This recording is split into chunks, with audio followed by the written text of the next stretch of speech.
I don't want to limit myself. I want to think as big and as ambitiously as possible. And so like the phrase that I like is I want to work backwards from magic. What is the magical outcome? And then let's work backwards from that. Hey, it's Ryan Holiday. Welcome to another episode of the Daily Stoic Podcast. My guest today is actually someone that I met, I can't even remember now. It must have been 6 or 7 years ago. I was at a conference and I was talking about the process of putting together books. And I got this question from a guy in the audience. He was saying, why would I do a book? I've got this big email list. I write directly to my audience. Why would I ever traditionally publish a book? And we talked a little bit about it, and I think I convinced him because he ended up publishing one of the best books of the last several years, a book that I think about on a regular basis. And even if you just think about the title, it should influence you, which is to me a sign of a great book. I'm talking about James Clear and his book, Atomic Habits. Atomic having a double meaning, not just meaning explosive habits, but also the sort of the smallest possible size of a habit, focusing on the little things that put in forth a chain reaction that can in fact be explosive. James is someone who has helped change my habits directly. We're in kind of a mastermind group with a bunch of different authors, which I look forward to attending every year, because accountability is a big part of habits and changes, and certainly that's something that's big in Stoicism. Marcus Aurelius would not be who he is without Rusticus, without his teacher Fronto, just as Epictetus wouldn't have been who he was without Musonius Rufus, and on down the line. I see James as someone who's a bit of an accountability partner like that for me, plus someone who's just doing high quality work out in the world that inspires me to try to up my game. So please check out Atomic Habits, definitely a book worth reading. Check out his newsletter at jamesclear.com. He sends out this sort of best of Thursday thing that's fantastic, and of course does his very famous articles as well, which I'm sure you've read. So here's my interview with the one and only James Clear. Originally we were going to do this in early January, but it's actually, I think, more fitting that we're talking at the end of January, because it's like, I would imagine a good chunk of people that have bought my books and your books and started out the year trying to think about New Year's resolutions have already quit on them. And like we did this New Year, New You challenge thing for Daily Stoic, and it's 21 days. And it's like, the first email, it's like 100% open rate. Then the next one, it's like 90, then 80. And by the end, something that people paid for, they're at like 40% open rates after 3 weeks. So it's amazing to me how it's like we start out with really clear intentions, but we can't follow through. Yeah, it's so common, so true. I also I've had this happen to me many times. It's not like I'm immune to the phenomenon. Like, we all get excited and amped up about things early on, and then it comes time to execute and life happens and things like, taper off. This is what you're kind of getting at, though, this whole discussion about New Year's resolutions. This is one of the central things I talk about in Atomic Habits, is this idea of like starting with identity rather than results. Mm-hmm. And I do think there's something to that like at the beginning of the year, people are very excited about the results they can imagine for themselves, losing weight or making more money or, meditating every day or whatever. But they still don't see themselves in that way. They don't consider themselves to be a meditator or a writer or an athlete or whatever, the type of person who doesn't miss workouts. And so I usually encourage people to start there, like start with the identity that you want to have, or start with the lifestyle that you want to live, and then start doing small habits that reinforce that identity, rather than just being like, oh, I'm going to lose 40 pounds. And then when that doesn't happen in 3 weeks, you inevitably feel, demotivated. Well, that's something that they talk a lot about in sports. So people have heard about it 1,000 times and we pay lip service to it, but then in our own lives, we don't actually follow it, which is a New Year's resolution. The problem with that is that you are starting with the result. I want to lose 40 pounds. I want to learn. I want to know Spanish. Like, you're picking a thing and you're saying, I want to get that result. When really what you're talking about identity, you're also talking about process. It should be, I want to eat better meals on a daily basis, as opposed to I want to get a certain thing, or I want to write a book is not the right goal. It should be, I'm going to start writing. Like, it's doing the thing versus focusing on the outcome. Well, and this is kind of one of the, discoveries I had as I was working on the book and writing about the topic more, is that when you stick to the process, like you're saying right now, when you like perform habits consistently, every action you take is like a vote for the type of person you want to become. And so by doing those habits, you're casting these little votes for the type of person that you are, the identity that you believe you have. You're sort of reinforcing that internal narrative. And so by building small habits, by sticking to the process, you are in that moment reinforcing that identity. And ultimately, once you get to that point where you say, hey, actually, I've done this enough times, I think this is part of my story. Like I am a basketball player, or I am a meditator, or I am a writer, or whatever it is. You're no longer pursuing behavior change at that point, because you're not trying to be someone new. You're just acting in alignment with the type of person you see yourself to be. And, like take, you're a great example of this as say someone who has the identity of a writer or an author.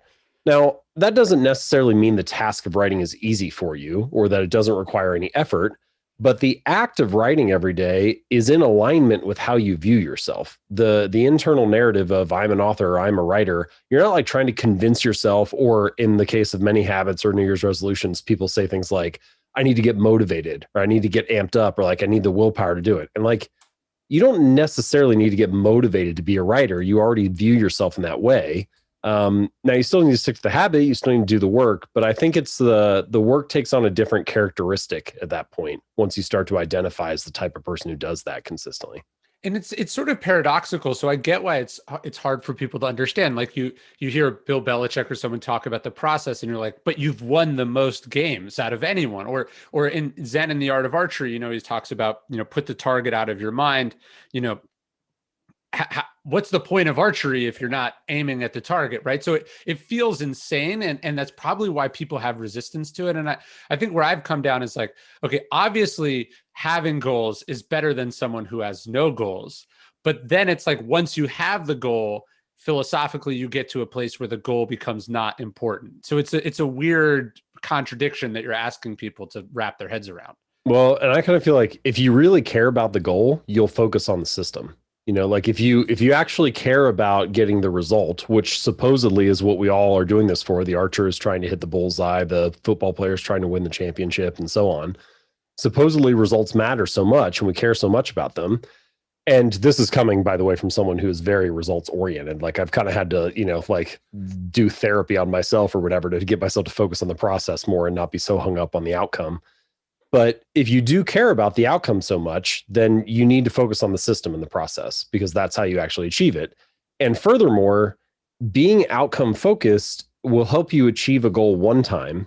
But if you want to keep winning again and again, you have to be focused on the system. And so goals are good for one-time wins. Systems are for people who want to win repeatedly. And I feel like that's kind of where how I think about the distinction between the two. Yeah, what's that joke where it's like once you're lucky, twice you have good systems, or twice you're good. It's like doing it once is easy, or it can be random, but if you're trying to replicate it, there needs to be some sort of process. Right.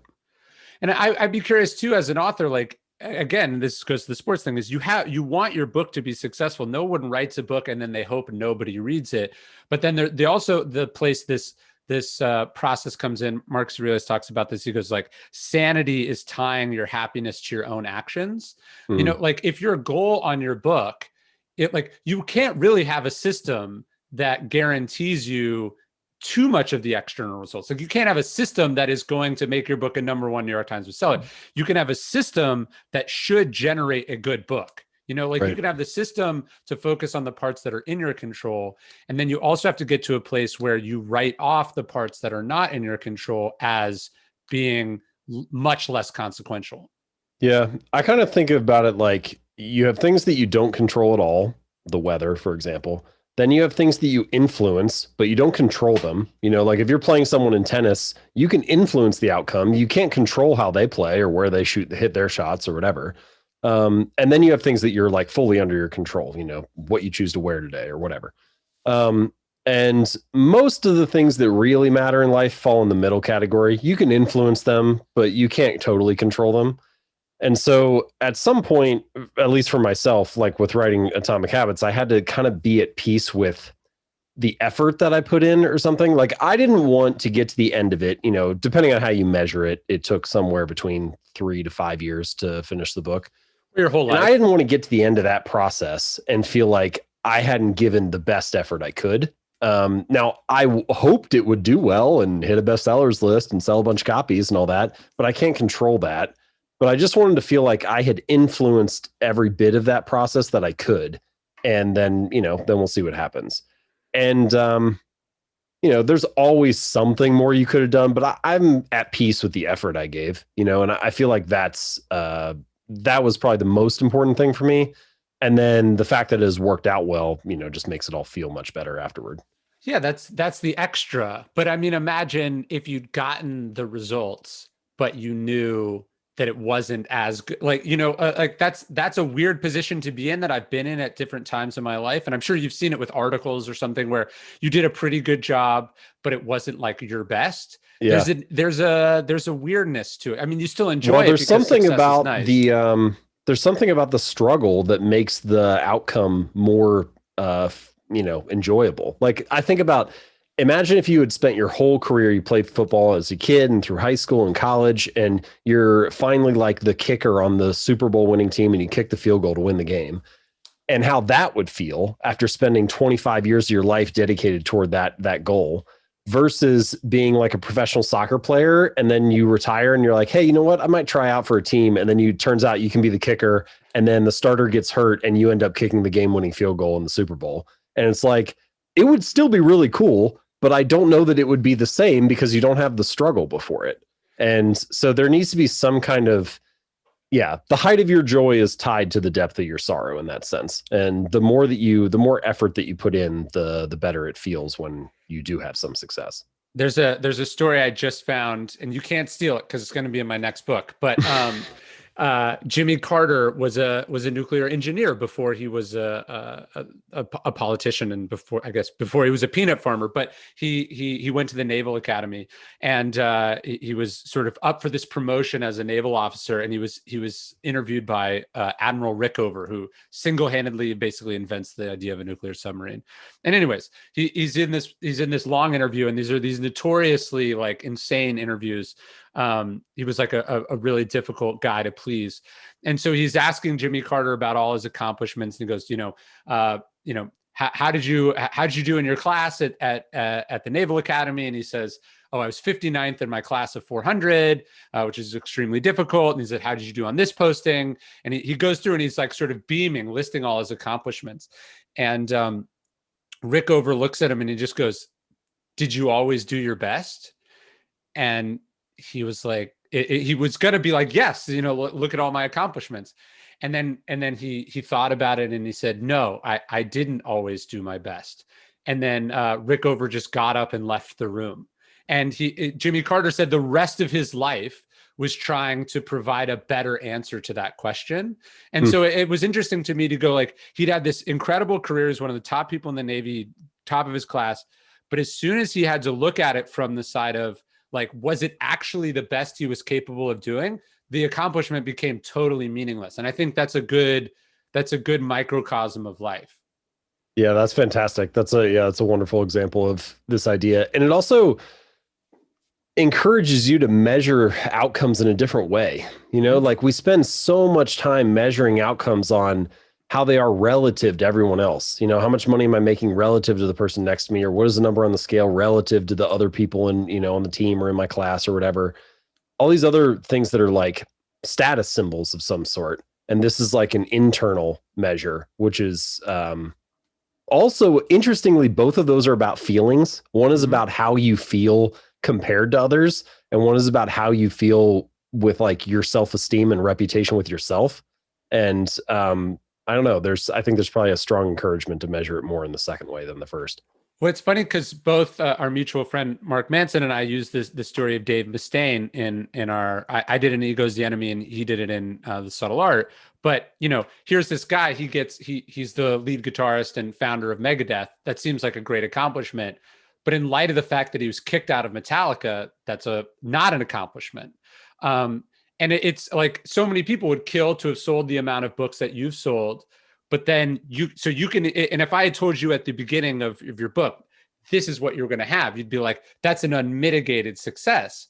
But you can still, but that's the problem with comparison, and focusing on things that are outside your control is you can immediately render your own accomplishment meaningless by looking at someone who's sold one more than you. And that's like the shitty thing we do to ourselves. I don't know why we do that. Like I fall into that just as much as everybody else. You could get like whatever your current level of output is or success is, that becomes your new baseline. And then you just look at whoever is slightly above that. And then you feel the way you did before. And it's like, you need to remind yourself when you wanted what you currently have. Like there's so many things about my current lifestyle that I've spent the last decade working toward. And like, I thought that was the thing I really wanted, and then you get to here and you feel differently. So I don't know. There's some kind of recalibration that goes on there. There's some kind of encouraging type of encouragement that we all need to like focus on those good bits that we have earned already, rather than always looking toward the next milestone. And I think this also connects back to what we were talking about a minute ago with process versus goals or systems versus outcomes, which is that this is one of the downsides of being goal oriented, is that you're always looking at the next milestone versus being process oriented or system oriented, which is, I can feel really good about myself right now because I got 2 good hours of writing in this morning, and that was an accomplishment, and it felt like a good day already. Like the day has already been a victory. I don't need to like be thinking about all these other huge goals and then all of a sudden turn it into a failure. Well, it's very clear why we do it, right? Like evolutionarily, it makes total sense why we would never be happy with what we've accomplished. And then you have to ask yourself, what am I optimizing for? Am I optimizing for evolutionary gains, or am I opting for contentment and happiness? And you're right. I think like for me, like one of the weird parts about being a writer is that suddenly you have less and less time to do the thing that you actually like doing. And so you have to figure out what makes you happy. If you're a goal-oriented writer, chances are you're only going to have fleeting moments of happiness when you hit the bestseller list, or you sign the deal, or you sell the thing, or you get recognized. Or do you want the day in and day out happiness of like actually enjoying the thing? And then that comes back to which one is more likely, which one do you have the most control over, and which one is actually easiest to sustain over time. Yeah, you have this weird phenomenon where success kind of eats itself. It's like the better you get at something, the more opportunities come your way. And the more opportunities come your way, the more likely you are to get distracted from doing the thing that got you those opportunities in the first place. And so as you continue to improve and find yourself enjoying more results, you have to like upgrade your ability to say no. There are all kinds of things that I like have to say no to now that would have been like the coolest thing that had come across my desk, like 2 or 3 years ago. And that's a very fortunate position to be in, but it's been a very hard lesson for me to learn. I seem to be very dumb and slow at learning it. Like I keep saying yes to things that I should not be saying yes to. Mm-hmm. And what you end up finding yourself in is like, you get all these commitments that they sound cool on the surface in the moment. So if you're goal oriented, you're like, oh man, I got invited to this cool conference. I get to speak at this thing. I get to sign this new deal, whatever. But then you find yourself living a lifestyle that's different than the one that makes you happy, that day. So to your point about like, are you going to be driven by signing the deal, or are you going to be driven by, I like the lifestyle of writing each day, or whatever it is for you? And so I think we need to spend more time. Like the first question to answer is what do I want my days to look like? Like what do I want my normal lifestyle to look like, and optimize for that. And then within that, how can I do the coolest stuff possible, or the biggest stuff possible, or whatever? And you can let your ambitious side live there, but you don't want to. It sounds so obvious when stated plainly, but you cannot consider yourself to be winning or living a successful life if you hate the lifestyle. Like if it's only about these successful results, but you hate the lifestyle, that is a failure, not a success. No, I've written about this a bunch of times. It's design your perfect day and reverse engineer your choices from there. And the other one is like, it's like, what is your definition of success? Is your definition of success money? Is it fame? For me, I came to realize that the definition of success for me, I think this is a very Stoic idea. The definition of success is autonomy. How much control do you have over your life? So it's weird. You end up saying yes to things that you think that's autonomy, you're choosing, but then you're actually choosing to have less control day to day by agreeing to do these things. So like I've talked about this before, like when I look at my calendar, like today I'm talking to you and one other person, and those are the only 2 things in my calendar. And so that meant that I had a free morning to write. It meant I leisurely read and ate lunch before I was talking to you. I can leave the office whenever I want. I can spend as much time as I want with my kids. Like that is, so success is on the one hand, being able to write and do the thing that I like doing. And that's what keeps it all going. But it's also not being controlled by anyone or any other thing, even if those are lucrative or fun opportunities. Yeah. There's this yes and no, or like we kind of conflate them and pair them together because they seem like these like two sides of the same coin or whatever, but they're actually very different. Like no is a decision. You say no to something, you move on to the next choice. Yes is a responsibility. As soon as you've committed to something, you now have to, you've like already, and also like no is sort of like a form of a credit, like by saying no to something, you have retained this block of time in the future that you can redeem for whatever you want to spend it on. And yes is like some form of a debt, and so like by saying yes to like, this talk is a good example. Like by saying yes to this, I put myself on the hook for how I was going to spend this hour. And once I committed to that one way of spending it, I had to do it that way. I couldn't spend it in any other way. I can't be writing the book right now or playing with my kids or walking around the, forest or whatever. And so I like to, again, I'm terrible at doing this and at figuring out how to say no better. So I keep coming up with these ways of trying to remind myself that like, yes is a commitment, no is a choice. And as much as possible, you want to kind of accumulate those credits that you can just spend your future time however you want, rather than accumulating debts that you're on the hook to spend in a certain way. Hey everyone, it's Ryan. I've raved about Athletic Greens before with all the things we've all got going on, trying to work, stay healthy, stay strong, work out. It's hard to get the right mix of nutrients in your diet, and Athletic Greens is a great product. I actually first heard of Athletic Greens almost 10 years ago from Chris, the Kiwi, the founder. He and I met through Tim Ferriss. He's a great dude. Athletic Greens has more than 75 vitamins, minerals, and other whole food sourced ingredients that make it easier for you to maintain nutrition without taking a whole lot of pills. You just mix a scoop of Athletic Greens into some water and you're good to go. And Athletic Greens is an all-in-one product that has everything you need. It's got prebiotics, probiotics, digestive enzymes, adaptogens, superfoods, and more, all designed to support athletic performance, immunity, energy, healthy aging, and more. Gluten-free, dairy-free, keto, paleo, vegan, whole bunch of stuff in one scoop. It's great, and that's why all sorts of athletes, Olympians, high performers, special forces guys, and girls that I know all use Athletic Greens. It tastes great, doesn't use any sugars or additives.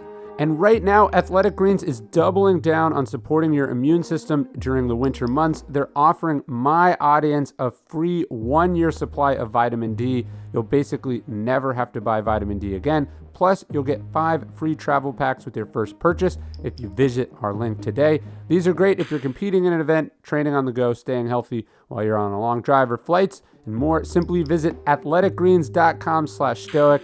Join us in making this commitment to your health. Just go to athleticgreens.com/stoic and get your free year supply of vitamin D plus 5 free travel packs today. Well, I think about yes and no as also the opposites of each other. So each time you say no to something, you're saying yes to something else. And each time you're saying yes to something, you're saying no to something else. And if you can sit down and do some analysis, like where does this bill come due? So I found okay, if I say yes to stuff, who is that taking time away from, right? It's not taking away time from eating. I still manage to go to the bathroom during the day. I still seem to find time to watch television. It's like, who ends up cashing this check or, and what account does it come out of? And I think, unfortunately, it almost always comes out of the spouse account or the children account.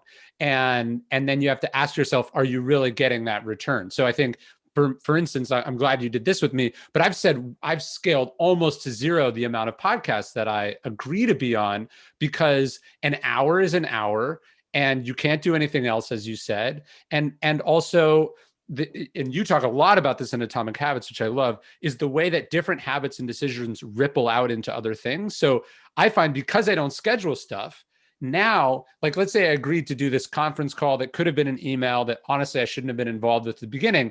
Now it's a 30-minute conference call at 2:30 p.m., let's say.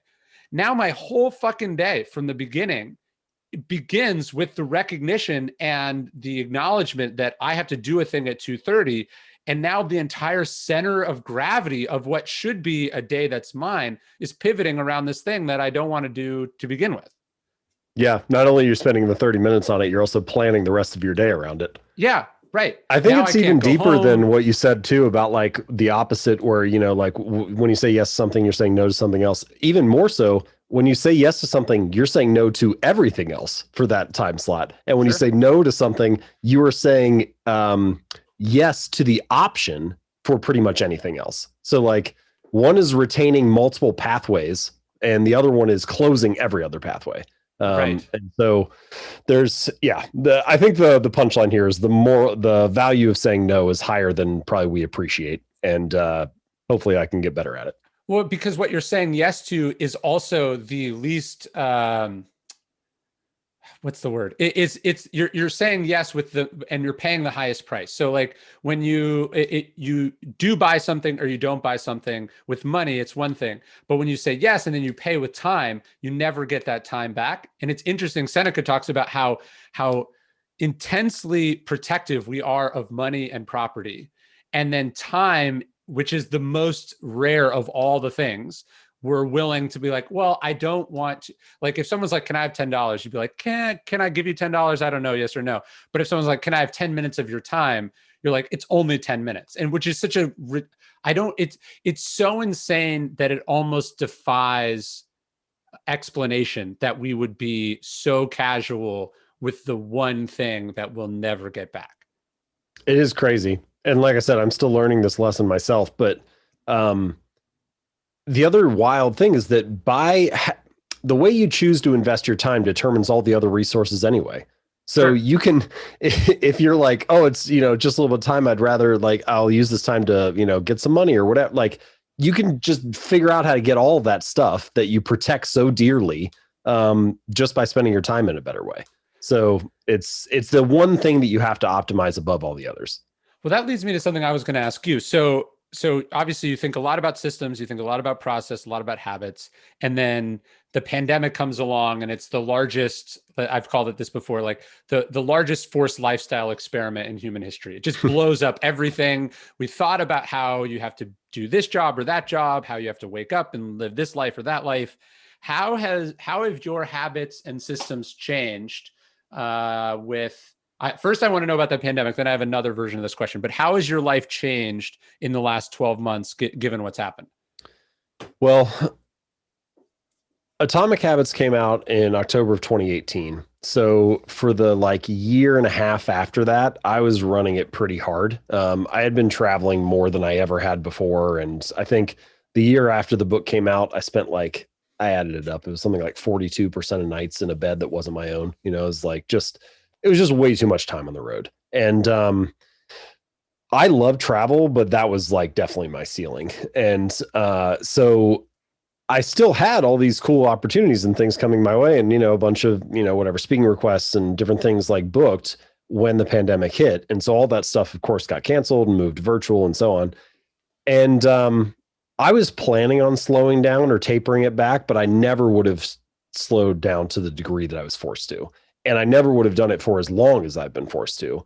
And it has been a really great thing. It's been exactly what I needed, was to stop like running so hard and to get back into like a more patterned daily lifestyle. You know, this is something my readers have talked about a lot and that I've talked about at, you know, speeches and so on, is like, how do you build habits when travel is a big part of your lifestyle or when you're always switching context? And there are things you can do, but the punchline is, yeah, it is harder. You know, habits are behaviors that are tied to a particular context. You know, your living room at 7 a.m. is where you meditate, or your, you know, kitchen at 3 p.m. is where you do the bills or whatever. Like things any kind of habitual action tends to get tied to the context it happens in. So if you're always switching contexts, you're always changing habits. So I guess the answer to your question is, for the year prior to the pandemic, my habits were basically in maintenance mode. Like ideally I work out 4 times a week. That year I was working out about 2 times per week on average, because I wasn't home as much. And it was enough for me to tread water. And so in the year since the pandemic, things have been better for me on the habit front because my day and lifestyle has been so scheduled and I've been in the same place every time. So in that sense, it's been easier. Yeah, it's sort of, if when you travel or you're busy or you have sort of the unpredictability of life, you always have an excuse, right? So I found like, it's like I write every day, but when I'm traveling, maybe I'm only 70% effective. This is something I realize when I'm traveling. It's like, if you're, let's say, when you travel or you're not in your normal routine, you're 70% as good as what you're doing.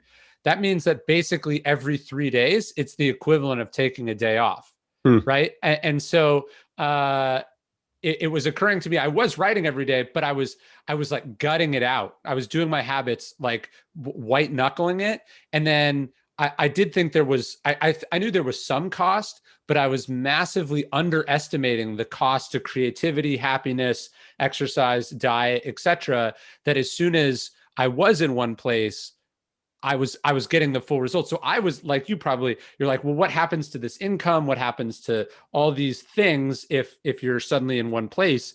And the answer is, it's like, if you lose your sense of taste, your sense of smell gets better. Like it just corresponding adjustments, and you may actually end up in a better spot. Yeah. Workouts are a good example for me with that. Like if I'm at home, I train, with weights in a gym and a squat rack and all that, I got this equipment. If I'm on the road, then I'm doing a lot of body weight workouts in hotel rooms and, like just doing things in a suboptimal way. Yes. And so, yeah, all those 70% days, I think simultaneously two things are true here. One is that I'm still glad that I did those workouts because, like we were talking about earlier, it casted a vote for being the kind of person who didn't miss workouts and reinforce the identity and all that stuff. And so in that sense, sometimes the bad days are even more important than the good days because you prove to yourself that you can show up even when it's not ideal. And yet the other side is also simultaneously true, which is if the bad days become your normal day and you just keep throwing up 70% over and over again, then that actually is a very high cost over the course of 6 months or a year or so on. And something needs to change. Right. No, that's a good point. It's a very Stoic concept too, where look, it's easy to be disciplined, and this is the point. It's easy to be disciplined. It's easy to be on top of it. It's easy to be consistent when you are living in what we're currently living in, which is a literal bubble. Like you can't go anywhere. No one can come over. You're not supposed to do anything. Every day is exactly the same, and the unpredictability has gone way, way, way, way down. And I think about that as someone who's into habits and into routines, is these things can almost become like a level of OCD-ness where you almost become fragile and you're not able to deal with life. So to be able to have good habits and good systems while you travel, while life is crazy, is actually really good practice. And you don't want to be someone who can only you can only eat well, work out when you have a personal chef and a trainer and you're, renting a house on the beach. Like, of course, everyone can be good there. You can stay sober in prison because you can't get access to stuff. What happens when you're in the real world? Now you need some resiliency too. Yeah. I actually have a passage from the Tao Te Ching in Atomic Habits that says something of like, the way of life is to be supple and, flexible. The way of death is to be brittle and hard. And so like the flexible prevail, and you need to have some element of that in both your mindset and just your ability to adapt to different situations. But then when Daria Rose has a good concept that she calls home court habits and away court habits. Mm-hmm. When you're at home, you're on your home court, you can design it and optimize it for you. Like, let's make that as optimal as possible. Reduce distractions, give you exactly what you need to perform at the highest level possible. When you're on the away court, when you're traveling around or whatever, you need to be flexible and, able to make something happen, even if it's suboptimal. Yeah, I talk about Russell Westbrook and stillness. Like he's this guy who has insane habits, routines, rituals. And then he gets traded twice in 2 years. How do you, he had like a parking spot, he had a chapel, he had like a trainer who made him the same thing every day. And that was great when he spent the vast majority of his career on one team where he was the top guy. And then life throws you a couple of curveballs. That's where you backslide. And not that he did, but you know what I mean? You have to be able to absorb the uncertainty and the changes, or you're just very fragile. A little detail to add to that. I always thought this was a good example. In The Art of Learning, Josh Waitzkin talks about how he took his So he competitive chess player, also competitive martial artist. And for his martial arts performances and competitions, before he would go out, he had like a little ritual that he did. And, a lot of athletes have this kind of pregame routine or whatever. Mm-hmm. And gradually, over the course of a few years, he started paring it down and compressing it, making it smaller and smaller until he got it down to where it was just like 30 seconds or so. And it ended up serving him really well because he was at an international competition and he either was given the wrong information or misread the schedule or whatever. And he was taking a nap on one of the benches and they were like, hey, you're supposed to wrestle in like 3 minutes. And he woke up like groggy and kind of like goes through his 30-second routine and he was ready to compete. And I've tried to develop something kind of like that with writing where, if I'm at home, I face a wall that doesn't have any windows. I put on my headphones, I listen to the same playlist every time. I grab a glass of water. Like I try to set up the environment the optimal way. But the one thing that I have to do is I have to put my headphones on and I have to play the same playlist every time in the same order. And I can do that basically anywhere. I do it when I'm on a plane. I do it in a hotel room. And by compressing it down to something that's really short like that, I make it easier for myself to like get into this state of flow and perform at a high level, even if things aren't optimal.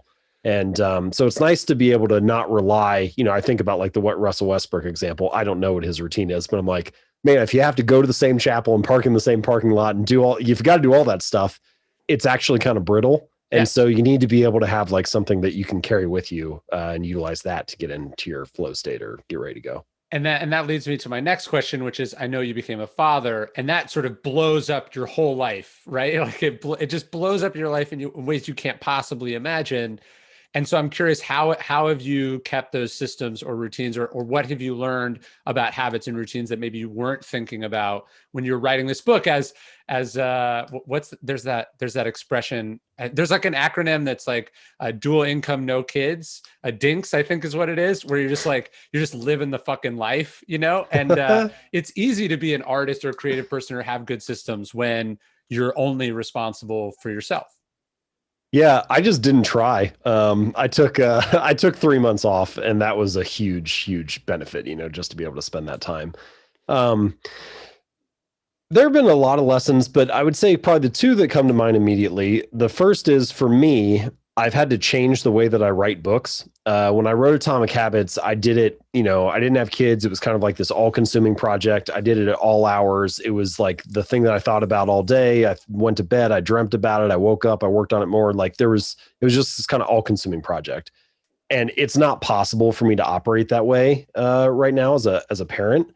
And so I've changed to, I just make sure that I have 2 sacred hours every morning where I do my writing.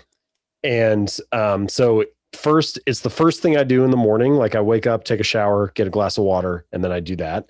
So I try to fit it in before everybody else's agenda like creeps into my agenda.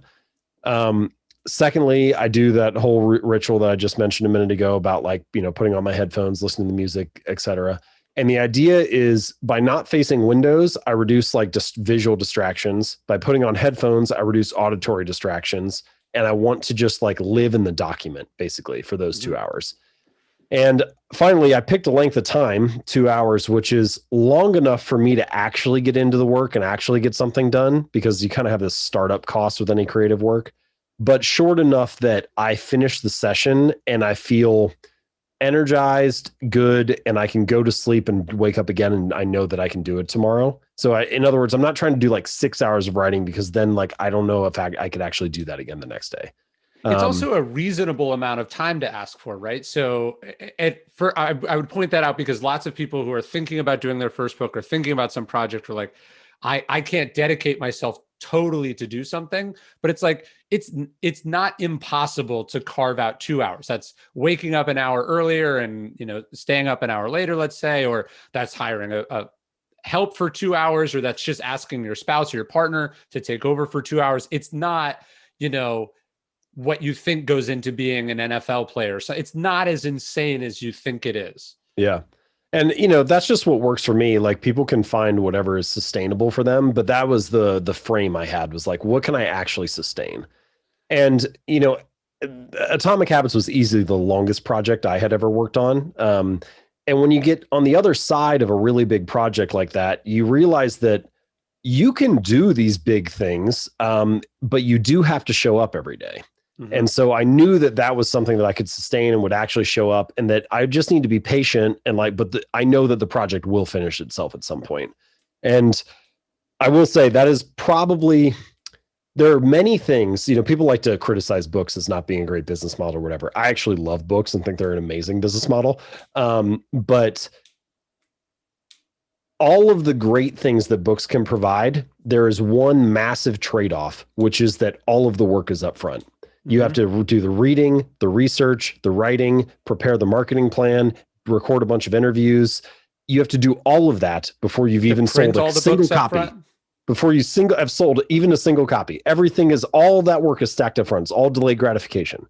But if you can do all of that, then the outcome can be really, really great. But most people possibly don't have the patience for that. And the other really challenging part of it is that, like today, I showed up and I worked for 2 hours and I have this huge manuscript, and it was a mess when I started and it's still a mess right now. And then you need to wake up again tomorrow and do the same thing again. And this process of showing up every day for 2 or 3 or 4 years and working on something that feels like a mess 96% of the time, that can be a draining thing if you're not in the right mindset. And so I think you really have to scale down and focus on the process and just getting a couple good hours in each day. No, that strikes me as something that's sort of very endemic to your mindset. There's this quote from Epictetus where he says, first, decide who you want to be and then do what you need to do. But I would say the James Clear tweak on that formula is decide who you want to be, do what you want to do. And then it's like, start with the absolute smallest unit of measurement on that thing, which is obviously the double meaning of Atomic Habits. But your point of like, okay, this 2-year or 6-year or 10-year project, I'm going to measure in 2-hour increments on a daily basis. And that's how you get to the final product. I've actually been thinking more about this, which is, I feel like my style and something that I guess I'll recommend it just because it works for me. I don't know if it'll work for everybody, but find it a bit more ineffably. It gives you the flexibility if you actually care about those things, which I think goes to your point earlier. You have to truly love the thing, or else you're going to end up making compromises to make it easier. You want to be able to find out what is the best combination of your things, given the constraints and the reality of what we're talking about. I recommended this book a couple times, but there's a new Viktor Frankl book. You wouldn't think there would. They found this like lost series of lectures, but I read it and I loved it. And he was talking about, like, obviously he wanted to be like the greatest psychologist of his generation. He wanted to be great at it. He didn't think that would have, detours through the Holocaust, right? And losing his entire family and all the horror that he went through in his life. But that's what life does. It blows up your plans. And then so he's talking about how you have to find out what you were meant to do within the guardrails of the stuff that's happened to you. This is circling, or we're kind of like hinting or dancing around what I feel like is a really important point, which is that if you pick any specific domain, so let's take your example of become the best-selling author of your generation.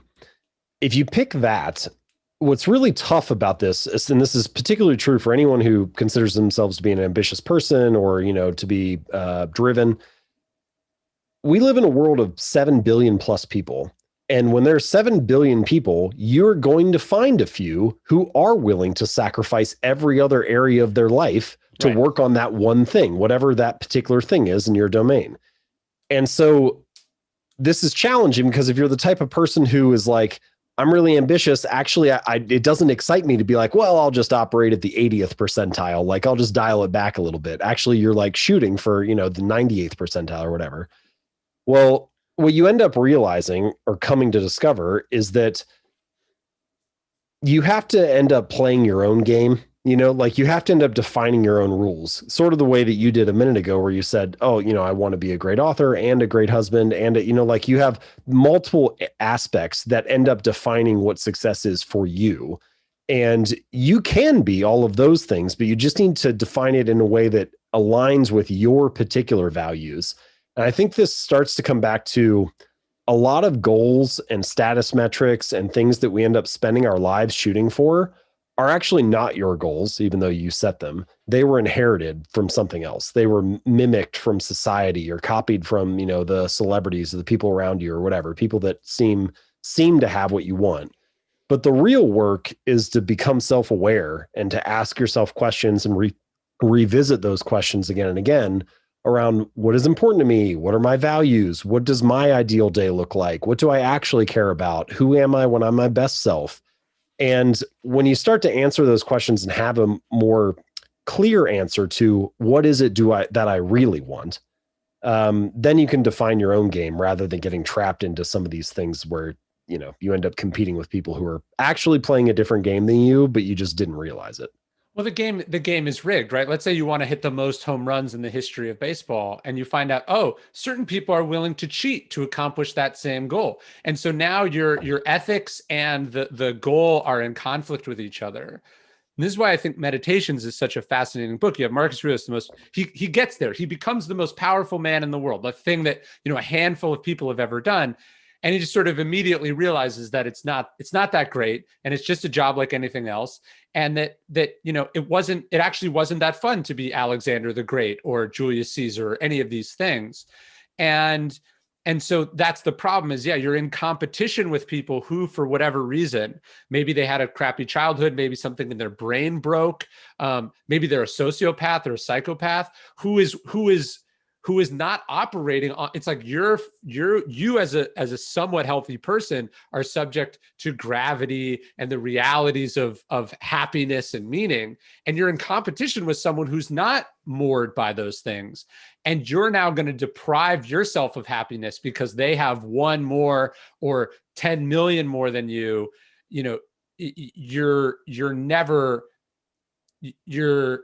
You're selling out the happiness and contentment and peace you could have now to get this thing that's actually an illusion that the other person's not even enjoying, even if it exists.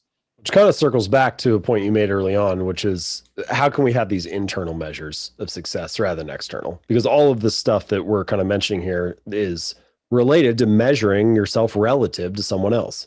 And if instead we can shift back to, am I at peace with the effort I gave? Do I feel like I'm, exerting myself or influencing the situation in the way that is satisfying to me? Then you don't have to worry about the other stuff. Yeah, like did you do your best? And I think and because the reality is you'll fail. So that's what I think is interesting to pull this back to Jimmy Carter. Most people think Jimmy Carter wasn't a good president, and I'm still reading a lot about him, so I don't want to make a judgment. But let's say universally we all agree he's not a good president. Well, it's a really hard job, and maybe the only way you can walk away from failing at that level, not just failing, but failing in public many people think he just sucks. And how do you walk away from a book failing or a presidency failing or a goal?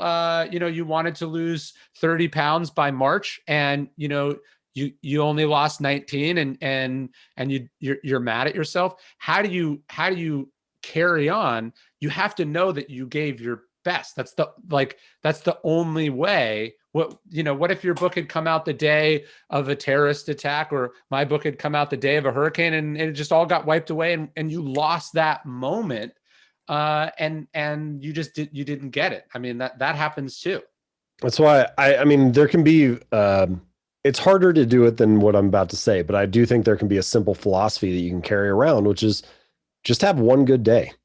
Just have one good day and then repeat it. Like that's all I really was trying to do today. Did I have 2 good hours of writing? Now I'll go get a workout in, I'll play with my kids, and that's a good day, and then I can show up again and I can do it tomorrow. And what happens to the project whenever it comes out, I will try to influence that as best I can, but I can't control it. And so instead, if it flops, I'm just going to wake up tomorrow. I'm going to try to have a good day again. I've talked about this too. Did you see the movie Palm Springs?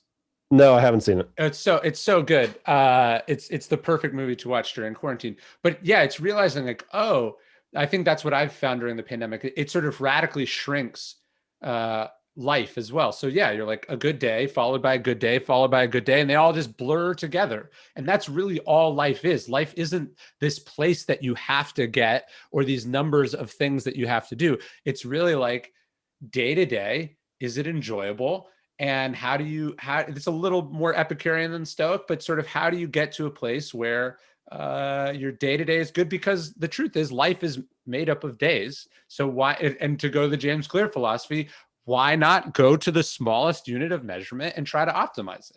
Yep. I mean, this is the value that habits have, I think. Like if you can figure out good habits for yourself, whether it's writing for 2 hours or meditating for 1 minute or doing a push-up or whatever, then you can start building those into your days, and they are likely to become better days because of that. And just by mastering your habits, you can end up reaping a lot of long-term benefits, not only in results and outcomes and success and all of that, but also just in happiness or feeling like you fulfilled your potential or that you gave your best effort and so on. And I don't remember this if this is in the book, but in the William James thing on habits, he talks about like the converse of what you just said is also true, which is that he says no one is less happy than the person who doesn't have habits, who has to make every choice anew, right? So it's like you'd think that it would be wonderful to be able to do whatever you want every day. But the truth is that's actually miserable because you're exhausted by all the choices and all the uncertainty, and you make the wrong choice a bunch of times. And so if you know what you want your day to is, then you're like, this is all that I have to do today. And it's manageable. There's a scientific argument. First of all, it's just impossible. Your brain is automating things, whether you know it or not. You're building habits either way. But let's set that aside and just talk about like the choices that you could make and kind of William James' point about, like you don't want to have to make each choice anew. This is one of the I don't know, sort of a common criticism, but also I think people are just kind of trying to poke holes or be snarky. Sometimes they're like, well, I don't want to be a robot. I don't want to pigeonhole myself or, like have every hour of the day planned or do the same thing every single time or whatever.